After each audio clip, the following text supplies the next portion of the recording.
Un carnassier disparu des forêts d'Allemagne il y a 20 ans est aujourd'hui de retour.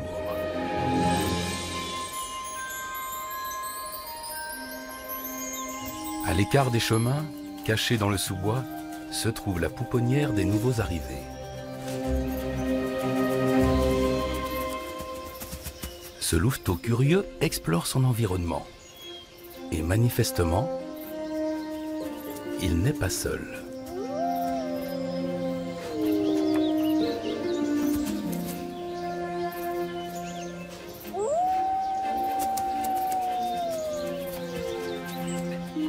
Comment les louveteaux vont-ils surmonter la première année, celle de tous les dangers? Et une fois adultes, seront-ils dangereux pour l'homme?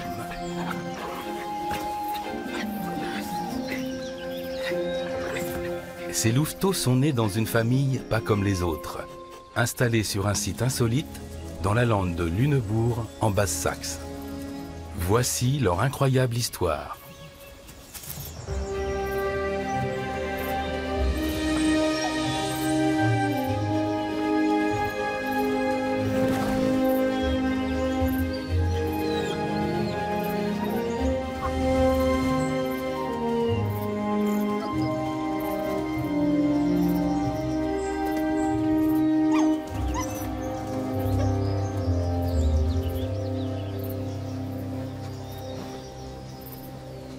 Ce loup âgé d'1 an veille sur ses jeunes frères et sœurs.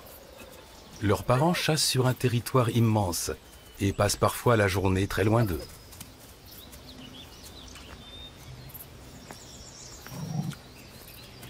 Le comportement dans la fratrie est généralement très tendre. Dans une vie de loup, la famille tient une place importante.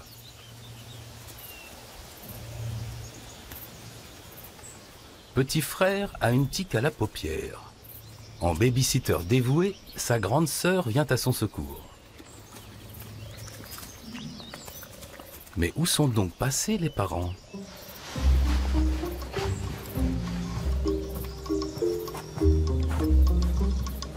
Si l'on veut approcher des loups adultes, une tenue de camouflage est nécessaire. Sebastian Körner est reporter animalier. Il s'est fixé un objectif ambitieux, celui de filmer les loups dans leur habitat naturel sauvage. Les tournages avec des animaux apprivoisés ou vivant en enclos sont bannis de ce reportage.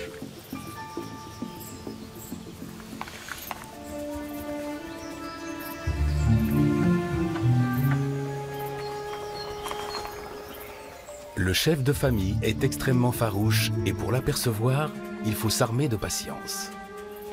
Mais le reporter sait le reconnaître. Il suit le loup depuis sa naissance.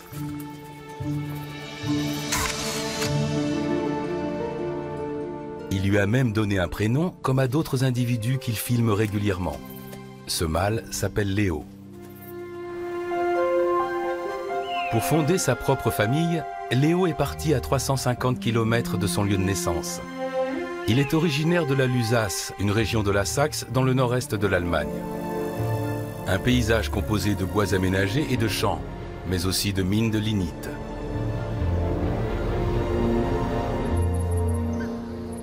La mère de Léo a fait partie des premiers loups nés en Allemagne, après 200 ans d'absence de reproduction de l'espèce dans le pays.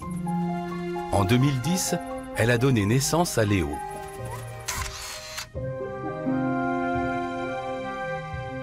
Sunny était une maman loup expérimentée. Elle a su protéger son fils de tous les dangers, comme elle l'avait fait pour ces dizaines d'autres enfants qui ont précédé Léo.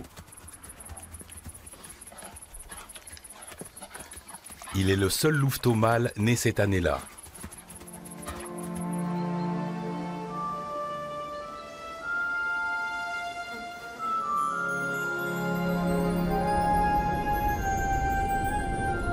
Au cours de l'été, le jeune loup grandit et s'épanouit, pour atteindre rapidement un gabarit imposant.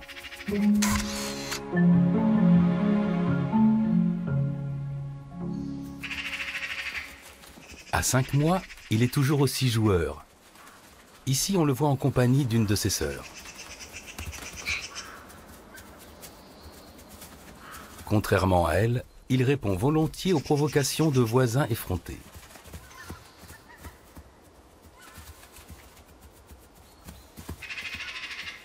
Il aimerait bien faire comprendre à ses pies espiègles que le maître des lieux, c'est lui.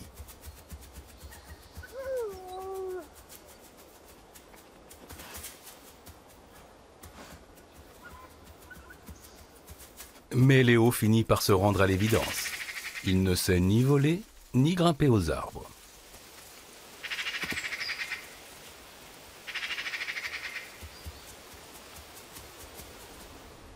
Les ancêtres de Léo sont originaires de Pologne. Ils arrivent en Allemagne en 1998 et fondent une famille de loups dans la Saxe. Puis ils commencent à se déplacer dans les régions voisines, notamment vers le nord-ouest. Léo et une femelle vont bien plus loin que les autres et arrivent jusqu'en Basse-Saxe.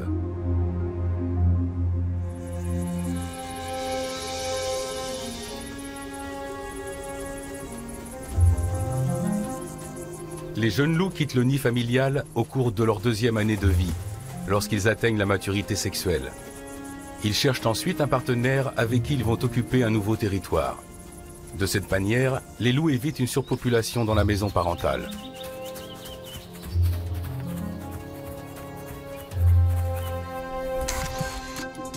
Les empreintes et le matériel génétique présent dans l'urine et les excréments permettent aux chercheurs de comprendre quels sont les itinéraires et les modes de vie des loups, mais également de différencier les individus. On sait par exemple que les loups se déplacent entre temps, le jour comme la nuit, et qu'ils peuvent faire jusqu'à 70 km en 24 heures.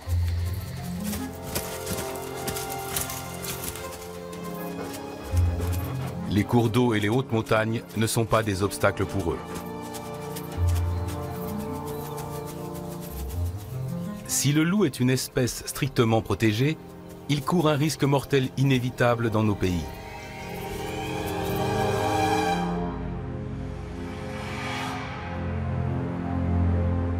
Le pire ennemi du loup est la voiture.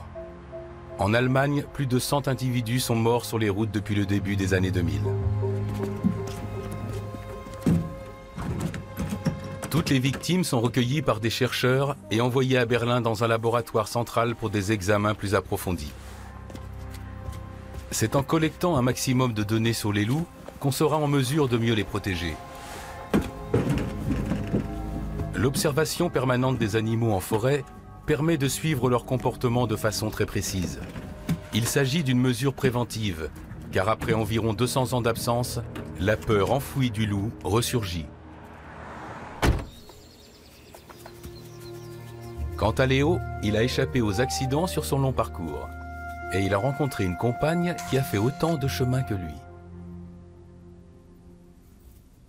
Léo et Cléa fondent leur famille dans la lande de Lunebourg, près de la ville de Münster. Ce sont des pionniers.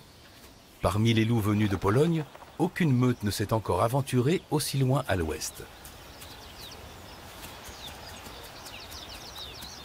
Les loups vivent en famille de 6 à 10 individus. La meute se compose des parents, des louveteaux et des jeunes loups presque adultes de la portée précédente. Les aînés de la fratrie aident les parents à s'occuper des plus jeunes.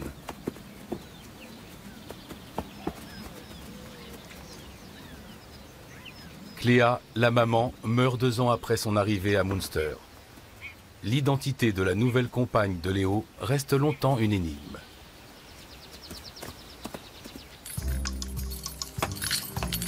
Pour espionner la famille loup, un stratagème s'impose.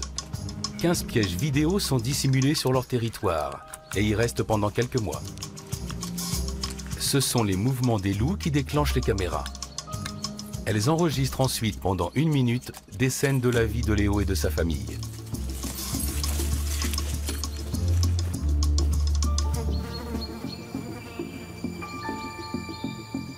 Seuls les pièges vidéo permettent d'explorer le quotidien secret des animaux de la forêt. Et pas seulement celui des loups.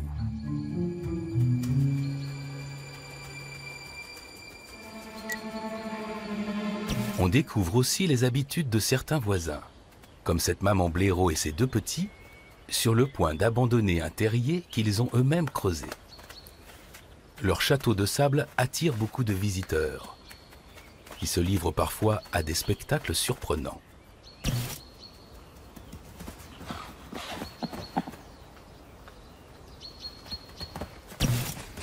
Les passants sont aussi différents de caractère que de morphologie.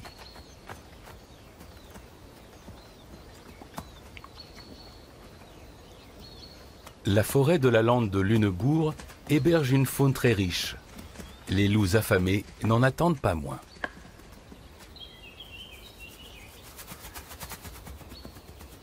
Pour la progéniture de Léo, le terrier abandonné par la famille Blaireau est devenu un terrain de jeu et un abri.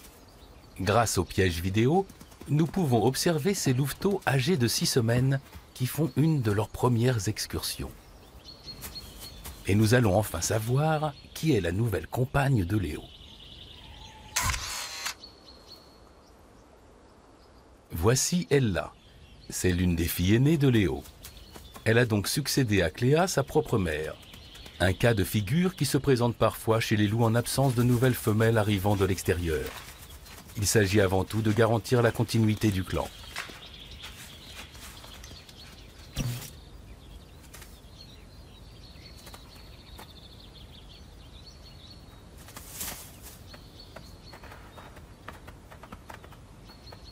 Les tanières des loups sont difficiles à repérer.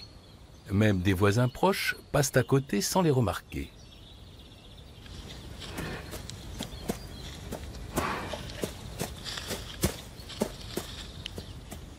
La famille loup ne reste jamais plus de quelques semaines au même endroit, par mesure de précaution. Elle change régulièrement de domicile pour protéger les louveteaux des maladies et des ennemis éventuels. Les loups prennent soin de leurs tanières et les réparent si nécessaire.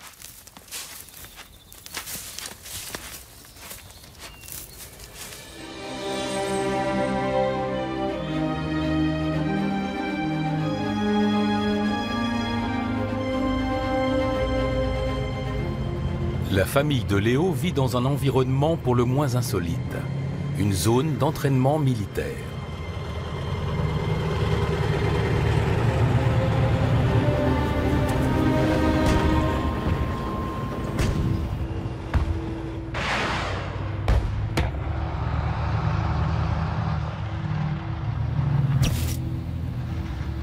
Des bruits, des machines, des soldats. Autant d'agitation que d'autres meutes ne connaissent pas. Mais ici, les louveteaux s'habituent à cet environnement dès leur plus jeune âge. Ils sont extrêmement curieux et jouent avec tous les objets étranges qu'ils rencontrent, y compris avec des grenades d'exercice. Les petits sont livrés à eux-mêmes une grande partie de la journée.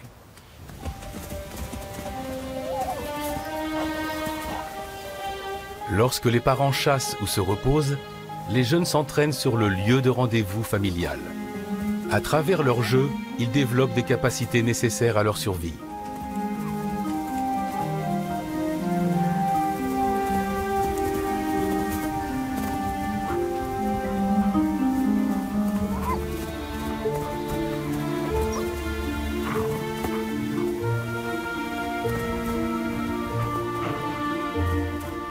En se mordillant les uns les autres, les frères et sœurs s'entraînent à la vie de carnassiers.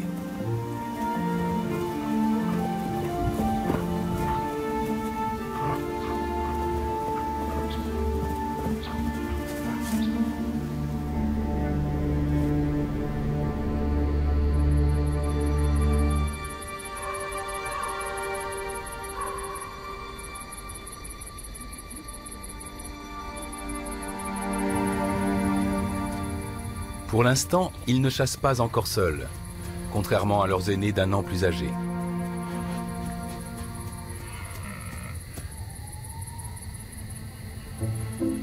Mais soudain, les louveteaux semblent frénétiques, et pour cause. Ils tombent nez à nez avec leur proie préférée, les sangliers. Mais ces derniers ne se laissent pas intimider, bien au contraire.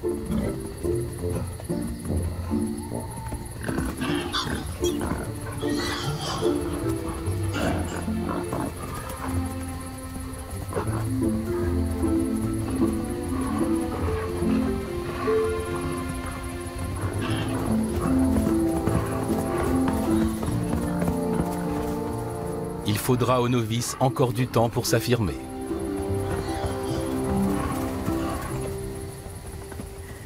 Une scène inédite pour le reporter chevronné qu'est Sébastien Körner. Et la rencontre suivante n'est pas moins exceptionnelle. Ce faon est manifestement tout seul, alors qu'il devrait être bien sagement à l'abri en train d'attendre sa mère. Mais ce petit est étourdi et ne remarque pas le danger qui le guette.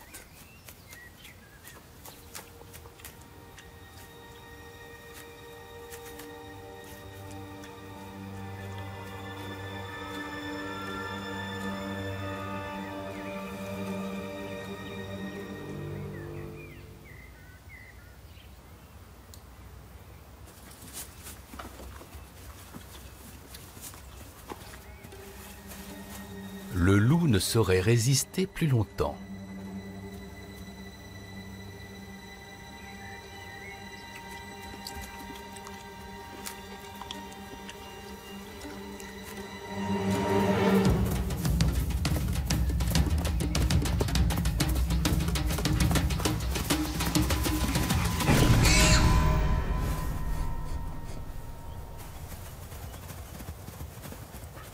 Sur le lieu de rendez-vous, les louveteaux affamés pressent l'adulte qui vient les nourrir avec des morceaux de viande régurgités. Il y a du cerf, du chevreuil, du sanglier.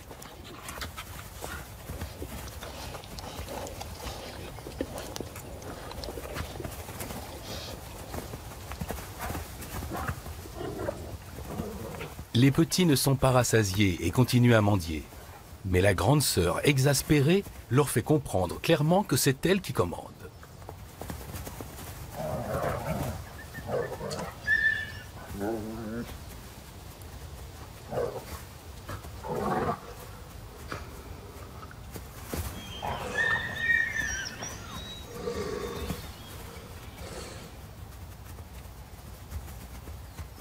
Et quand le père de famille se montre, petits et grands font preuve de respect.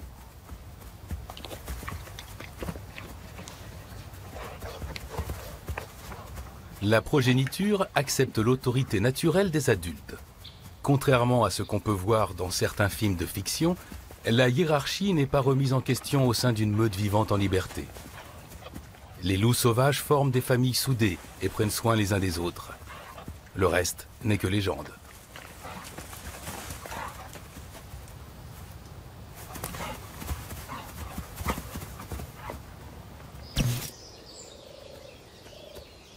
Et bien que les loups en feraient volontiers leur repas, les cerfs adultes ne paniquent pas.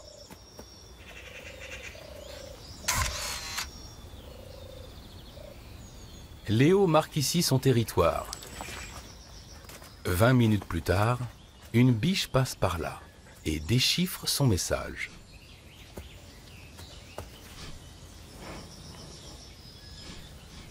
Oui, c'est bien cela. Il y a un loup dans les parages. La biche a compris, mais pas de quoi l'émouvoir.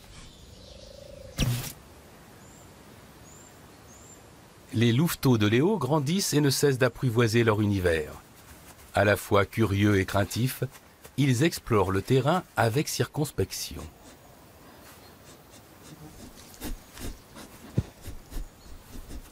Intrigué et tiraillé, ce petit examine les nouveaux pièges vidéo. Ces boîtes sont-elles des jouets ?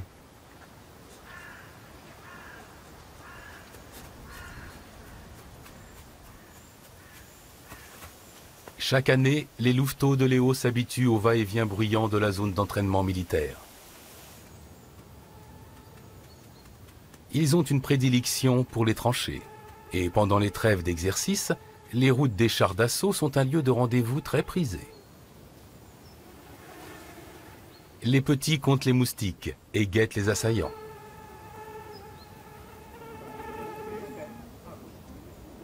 Les bipèdes ne leur font pas peur.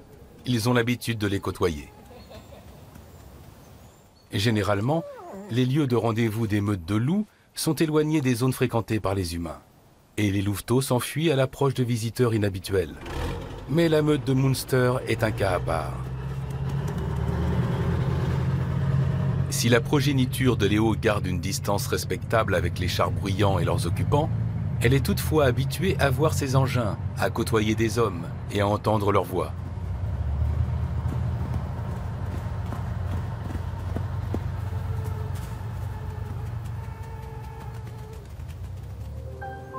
Un promeneur réussit à immortaliser furtivement une scène aux abords de la zone d'entraînement militaire.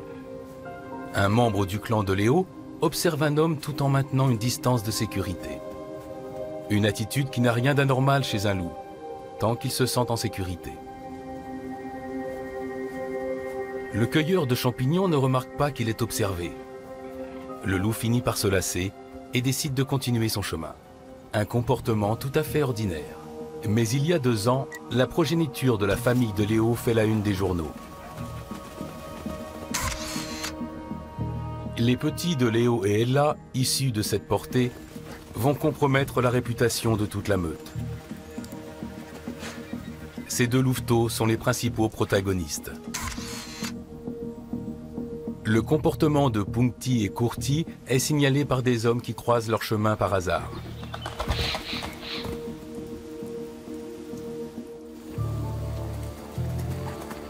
Punkti est le premier à attirer l'attention.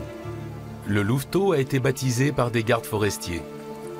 Un jour, il se met en travers de la route de randonneurs.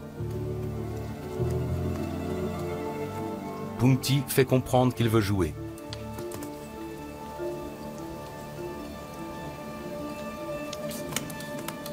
Le jeune loup semble s'intéresser particulièrement à l'homme. S'agit-il simplement du trait de caractère d'un individu isolé plus hardi que d'autres? Punkti quitte la meute parentale peu après et s'aventure jusqu'aux Pays-Bas. Il apparaît fréquemment à proximité des habitations. C'est quoi? C'est un loup? Ouais, c'est un loup. Son comportement est pour le moins intrigant, voire inquiétant. Il longe les routes et se proche des voitures côté conducteur, l'air d'attendre quelque chose. De la nourriture, sans doute? Une énorme bête. Elle est énorme.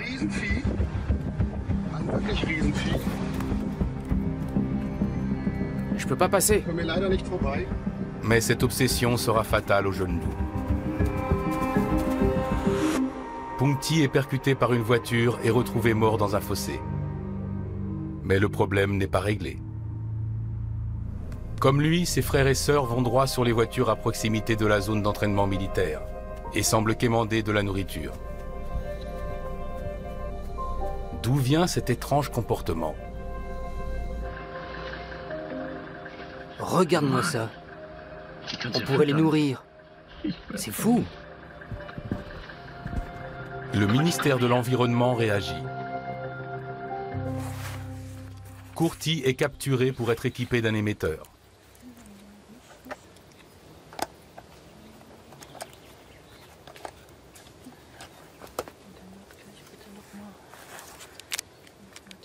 Un prélèvement de salive permet d'obtenir son ADN. Il est bien le fils de Léo et Ella. Catégorisé comme loup à problème, Kurti sera placé sous surveillance. Une mesure prescrite par le plan de gestion des loups de Basse-Saxe. Les individus au comportement étrange sont suivis de près. En cas de problème, il faut intervenir le plus rapidement possible. Une mesure soutenue par les organisations de protection de l'environnement. Le loup anesthésié se réveillera dans un lieu sûr, sur le territoire de sa famille. Il lui faudra quelque temps pour retrouver ses esprits.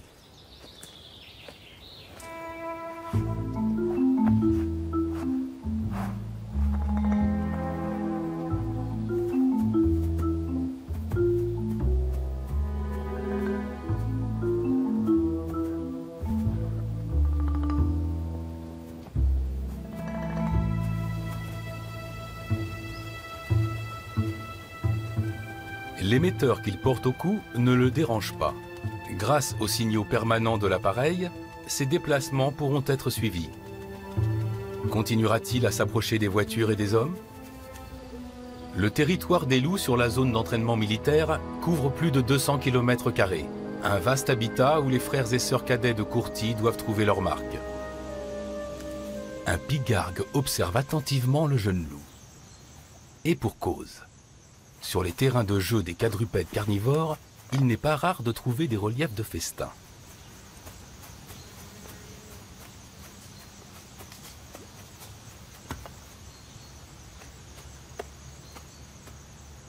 Le louveteau ne voit pas venir le rapace.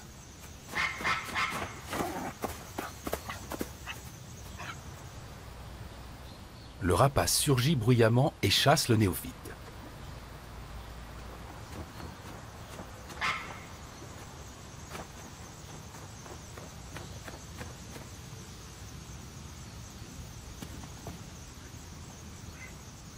Le pigargue sans vergogne dérobe le jouet du louveteau. Il s'empare avidement de la nourriture convoitée. Oui, l'os a bel et bien disparu. Et le voleur n'a rien à craindre.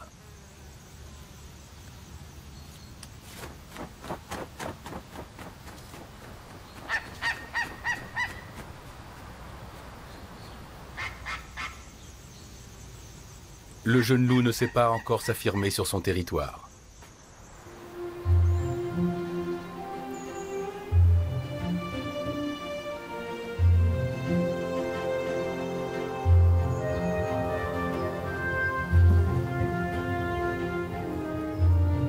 Et que fait Courti pendant ce temps? Son collier émetteur trahit sa position.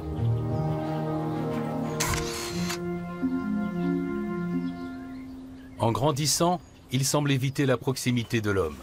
Ses frères et sœurs ne se font plus remarquer non plus.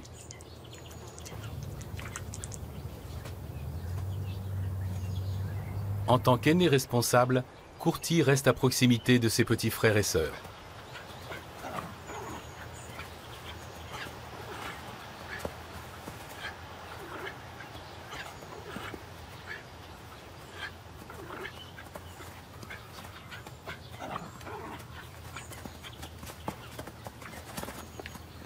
Une de ses sœurs s'occupe elle aussi des plus jeunes.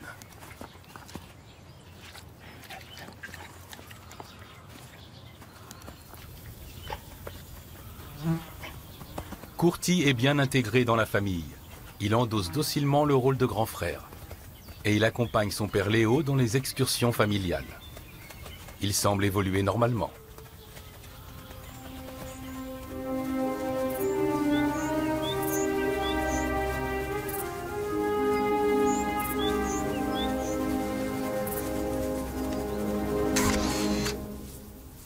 A-t-il appris de son père à être prudent face aux hommes et à garder suffisamment ses distances?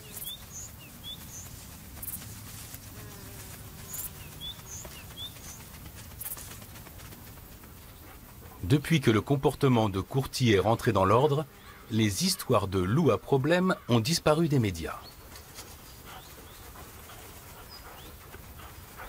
Mais voilà que, l'hiver suivant,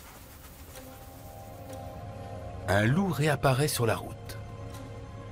Et ce n'est autre que Courti, reconnaissable à son collier émetteur.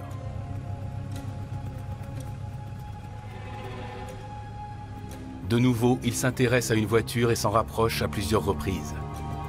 Courti est devenu adulte, mais il continue à être insistant.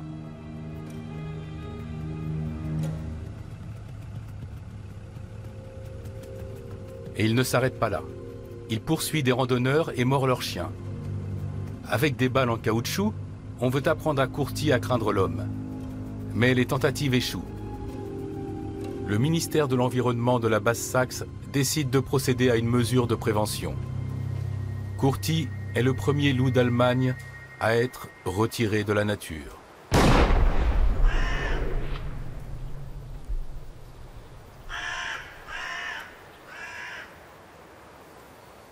Son cadavre est transporté à Berlin, à l'Institut de recherche zoologique et de la faune sauvage.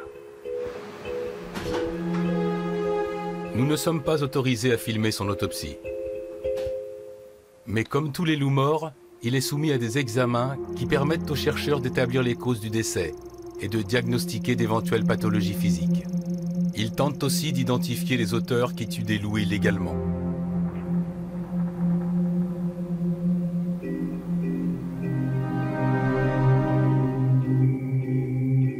Quant à Courti, il était en parfaite santé.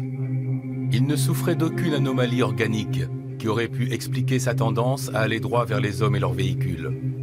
Il doit y avoir une autre raison.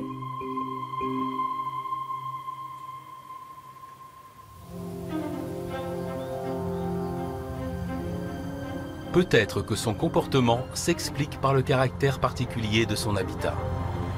Se pourrait-il que la promiscuité entre le loup et l'homme y soit pour quelque chose? Sur la zone d'entraînement militaire, la présence et l'activité humaine sont beaucoup plus importantes que sur d'autres territoires de loups. Cet aspect pourrait avoir des conséquences.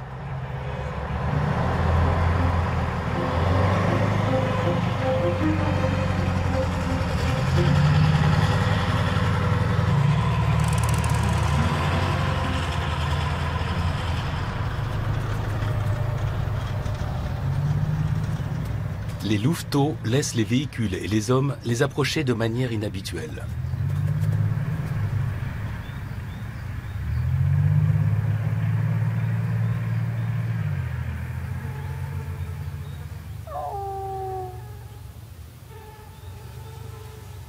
Comment les frères et sœurs cadets de Courty vont-ils se comporter? Le voisinage immédiat avec l'homme ferait-il des descendants de Léo des animaux plus dangereux?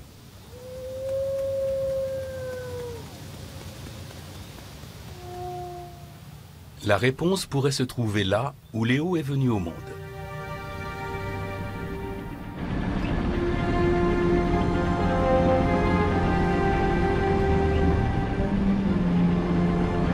Dans la région de la Lusace, en Saxe, les loups vivent dans les alentours d'une mine de lignite.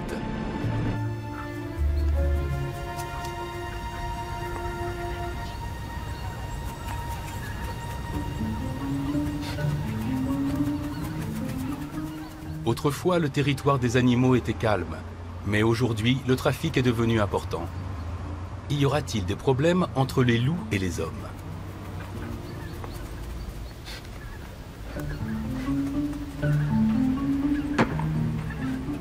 Ici, une route se construit. Ce louveteau âgé de 5 mois s'est vite habitué à la présence du chantier.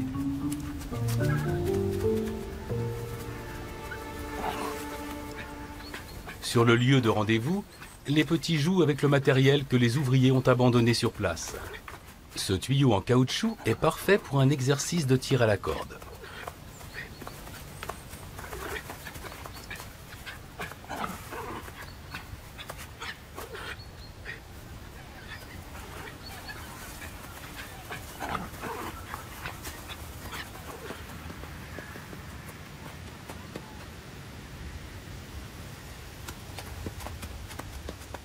La curiosité des louveteaux est insatiable. L'inconnu les fascine. Les ouvriers constatent qu'ils ont déjà retourné 6 cônes de chantier. Nous décidons d'installer des pièges vidéo dans un plot et sur le tronc d'un arbre à proximité pour observer les jeux des louveteaux. Que va-t-il se passer?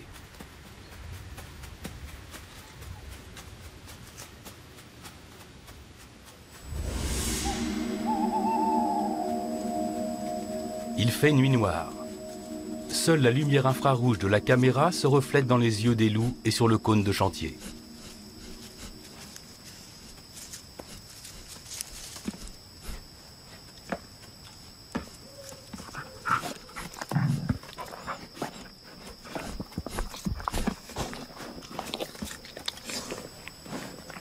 Le jouet et la caméra automatique représentent manifestement des objets extrêmement intéressants.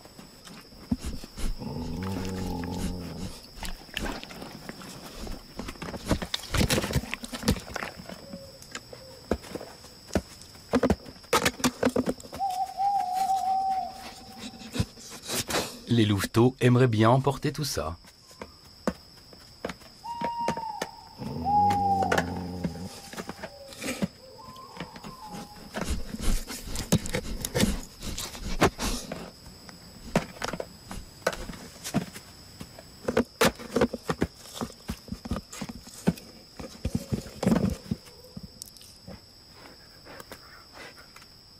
Mais après une série de tentatives vaines, ils finissent par se lasser du jouet.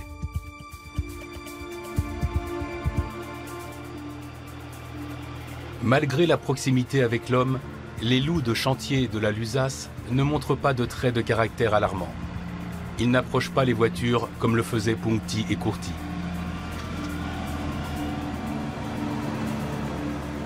Dans la Lusace, le loup est de nouveau présent depuis près de 20 ans et il n'effraie plus les habitants de la région qui se sont habitués à lui. La proximité avec l'homme n'est donc pas une explication suffisante pour les comportements atypiques des quadrupèdes.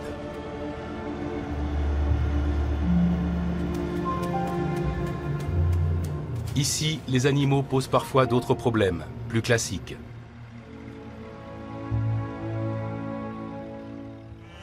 Lorsque les loups s'en prennent aux troupeaux de moutons, les pertes peuvent coûter cher aux éleveurs. Alors, ils se prémunissent.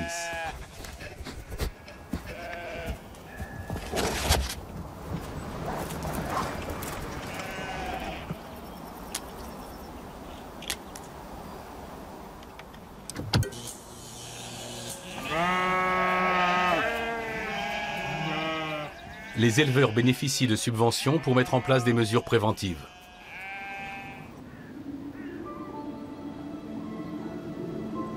Les loups doivent apprendre que les moutons sont hors d'atteinte lorsqu'ils sont protégés par une clôture électrique. Et si malgré tout un éleveur subit des pertes, il est dédommagé par l'État.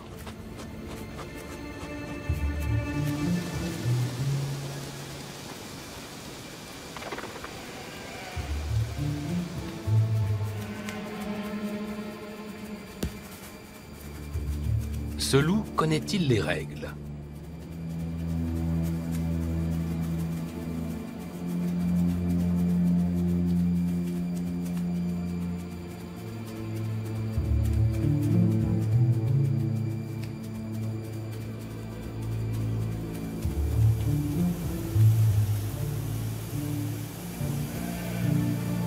Il ignore tout simplement le troupeau. En Saxe, seul un mouton sur 100 est victime des loups chaque année.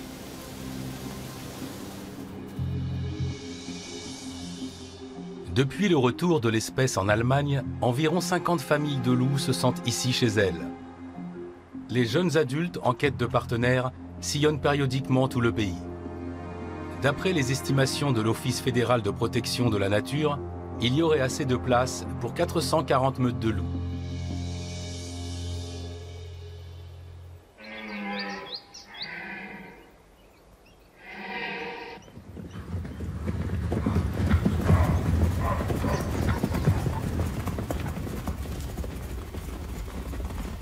Les loups ne peuvent vivre que là où le gibier est abondant.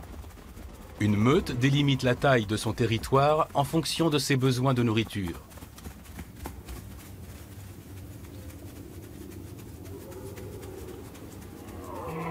S'attaquer à des proies de grande taille et en bonne santé est une affaire risquée et épuisante. C'est pourquoi, la plupart du temps, les loups ne se mesurent pas aux cerfs. L'exemple de la Lusace montre que les cerfs ne subissent pas de stress permanent et que les loups ne font pas diminuer la faune sauvage. Les animaux de la forêt se sont habitués au retour de leurs anciens voisins.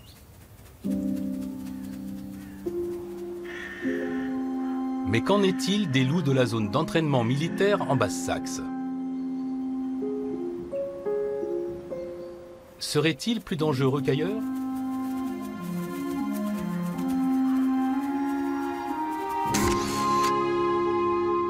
Léo et Ella ont élevé plusieurs générations de louveteaux, après celles de Kurti et Puncti.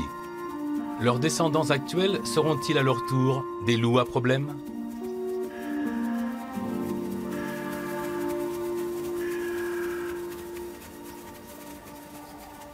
Du haut de son mirador, un chasseur assiste à une scène qui en dit long. Deux des louveteaux de Léo s'approchent. Ils n'ont pas encore remarqué le chasseur.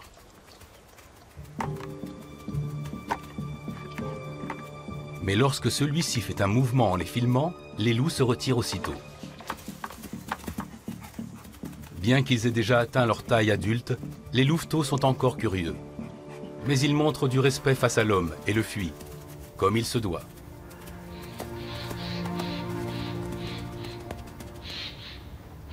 Jusqu'à présent, aucun autre descendant de Léo n'a approché l'homme depuis Kurti et Puncti. Un tel comportement est circonscrit à leur génération.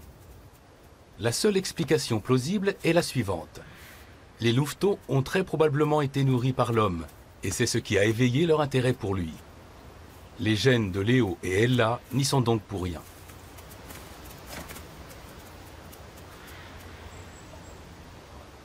Dès l'âge tendre de 6 mois, les louveteaux portent une fourrure hivernale imposante et peuvent être facilement confondus avec leurs parents. C'est une des raisons pour lesquelles leur curiosité juvénile est souvent mal interprétée et que se propagent des rumeurs de loups envahissants, voire dangereux.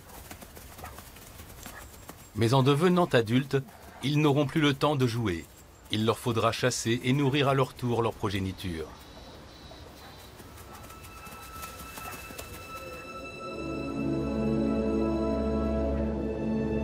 Au cours des 40 dernières années, aucune attaque de loup sur l'homme n'a été enregistrée en Europe.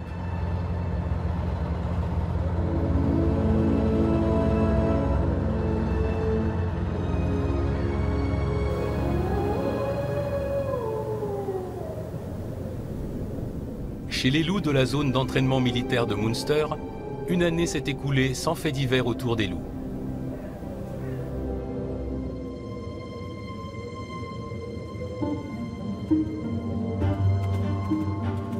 Une fois de plus, Léo a réussi à élever une génération de louveteaux.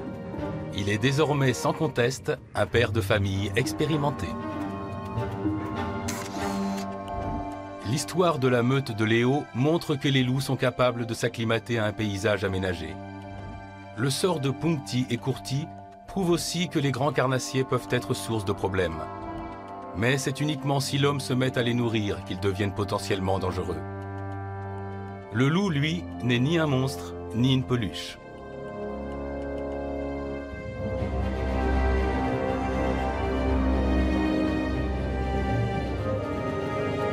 Que ce soit dans la lande de Lunebourg en Basse-Saxe ou ailleurs, si nous acceptons le chasseur quadrupède et ses habitudes, au même titre que le cerf, le renard ou le sanglier, nous n'aurons pas à redouter son voisinage.